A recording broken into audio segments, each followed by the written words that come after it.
So today we're going to take a look at Thelonious Monk and this like gigantic 2/5 chord sub over the A section of rhythm changes in B flat. All right.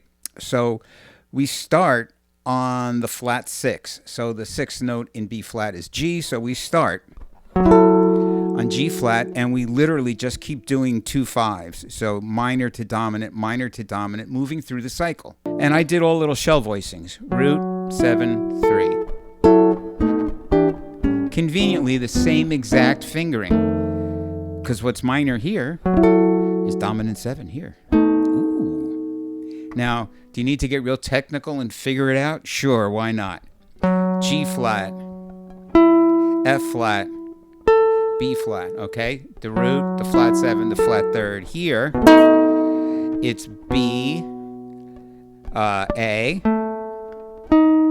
and D sharp. The root, the 7, and the regular 3rd. But you don't really need to think about it past that point. And also the sound, minor, dominant, minor, dominant, minor, dominant, minor, dominant. And for those of you that have been practicing and putting your chords through the cycle of fifths and doing a bunch of stuff with the cycle of fifths, not the cycle of fourths, the cycle of descending fifths, this should be very easy for you. And so Monk did this on the A section. So it's the first 4 bars. It's a sub for the first 4 bars instead of going.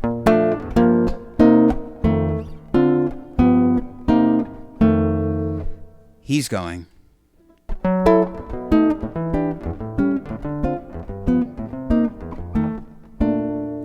All right, so that's it. Now, if you want to go a little further, you can sub out all the dominant chords, right? A tritone away.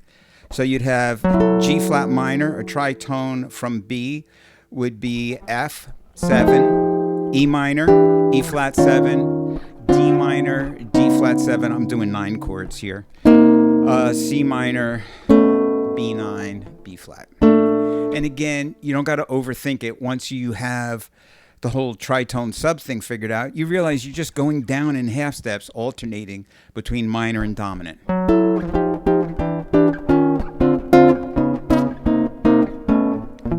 And if you need 4 notes,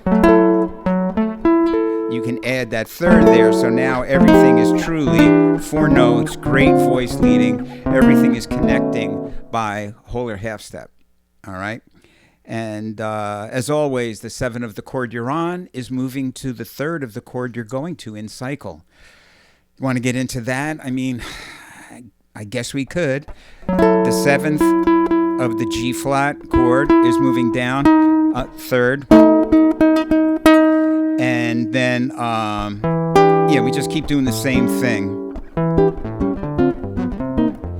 But what we're not doing is we're not going, and then the 7th of this moving down to here, so we're just really doing this kind of a what I would call a block voicing, that we're moving in block. It's a sequence, and just to make things even more confusing, whenever you move in sequence, all your harmonic sort of rules go out the window, because a sequence takes precedent. A harmonic sequence takes precedent overrides all the harmonic rules. So these rules are useful, but they're all made to be broken, and all the rules are just describing what we play. It wasn't that the rules came first, and then we made music from them. It's like the music came first, and then we tried to figure out what is it that we're doing and how can we explain it to someone else. All right. So now we have this, and of course you could play this in other areas.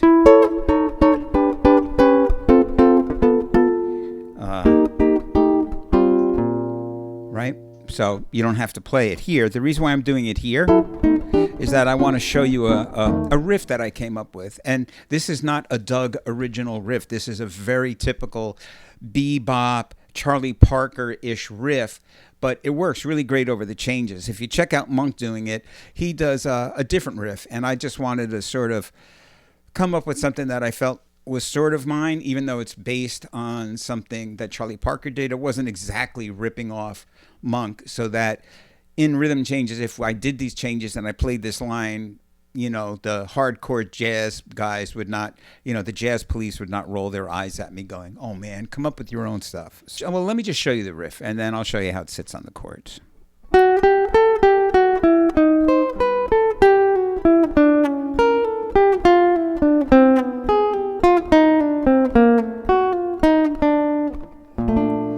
So it's like a pickup. 1, 2, 1, 2, 3.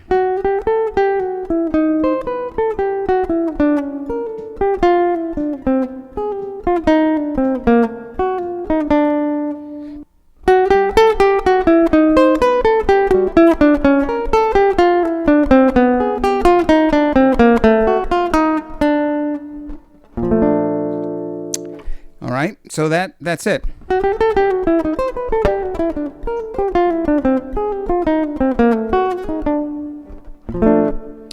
And so just so harmonically you understand what's happening is I'm moving from the 7th of the chord I'm on to the 3rd of the chord I'm going to, from the 7th of that chord to the 3rd of the next chord. So let me show you how the chords sit with this riff. So here comes the riff and the chords, I hope, if I could get this right. G flat. The 7th moves down to the 3rd of the B. Jump up to the flat 9. Down to the 7th of the E minor, to the 3rd and 7th of the E minor, to the 3rd of the A7, jump up to the flat 9, the 7th of the A chord to the 3rd of the D minor, the 7th of the D minor to the 3rd of the G chord, jump up to the flat 9, the 7th of the G to the 3rd of the C minor, the 7th of the C minor, to the 3rd of the A. Jump up to the flat 9, 7th of the F to the B flat. And there you have it. The gigantic 2/5 chord sub for the first 4 bars of the A section of Rhythm Changes by the great Thelonious Monk. And I hope you dig this. Memorize it. Forget about all the theory. You can think about the theory, but the first thing you got to be able to do is you got to be able to play it. So the idea would be get the chords first. Be comfortable playing the chords, and then be comfortable playing the riff. Okay? And then if you're really adventurous, you could try and do the whole thing, like sticking the chords and the riff in there at the same time, if you're like crazy.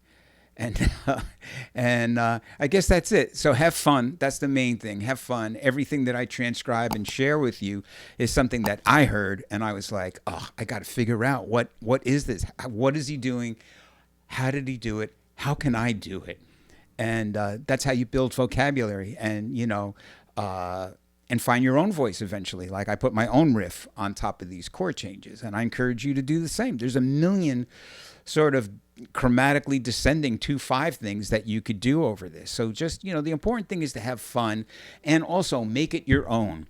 Just because I do it one way doesn't mean that's the only way. You may have, everybody's got unique hands, and it's just, find a way that works for you and that is comfortable and easy for you. Because the last thing I'll say is all the great players that I've gotten to play with, check out, work with, whatever, it's never hard for them. They never look like they're struggling. They've found a way that it's easy. They've somehow internalized and figured out their own way of doing stuff that works for them and is not difficult to do. All right. And that's what I'll leave you with, that like come up with your own way of doing stuff. Okay. And the chart is available on my website in regular notation and tablature. And I hope you enjoy this. This is sort of the companion, large, expanded lesson on the little short that I did on this, which everybody seemed to enjoy. So I figured I'd do a full-blown lesson on it. All right, so that's it. Until next time, I wish you peace, love, peace, and as I always say, a little bit of chicken grease. All right.